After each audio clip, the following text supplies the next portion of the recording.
మనం ఇప్పుడు సమాజంలో వ్యవహారం చేస్తూ ఉన్నప్పుడు అందరం కూడా ఏవేవో ఫలితాన్ని ఆశించి కర్మాచరణ చేస్తూ ఉంటాం. అలానే మనం చేసే దైవ కర్మలు సత్కర్మాచరణ కూడా ఫలాన్ని ఆశించి చేస్తూ ఉంటాం. నోములు వ్రతాలు ఇత్యాదివన్నీ చేస్తూ ఉంటాం.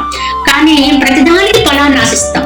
మరి ఎందుకు ఇట్లా చేస్తున్నారు అంటే మరి చెబుతూ ఉంటాం, ఇవన్నీ వేదాల్లోనే చెప్పారండి అని. కానీ వాస్తవానికి వేదంలో 2 భాగాలు ఉంటాయి. అందులో మొదటి భాగంలో అన్ని కూడా ఫలాన్ని ఆశించి పుణ్యకర్మాచరణ అవన్నీ కూడా ప్రోత్సహించాయి. కానీ తదుపరి భాగానికి వెళితే మన అంతరంలో ఉండేటువంటి పరమాత్మ స్థితిని అనుభవించడానికి తగిన విధంగా, ఏ విధంగా నిష్కామత్వంతో నేను అనే అహంకారం లేకుండా ఆత్మస్థితి యొక్క అనుభవంలోకి వెళ్ళడానికి తగిన విధంగానే సాధనా మార్గాలు చెప్పారు. మరి ఆ మొట్టమొదటి భాగంలోనే ఆగిపోవడం ఎందుకు? వాటి నుంచి క్రమంగా పరివర్తన చెంది చక్కగా మనం తరింప చేసుకోవడానికి అవసరమైన విధానంగా మన సాధనని మలుచుకోవాలి అనేది గుర్తించాలి.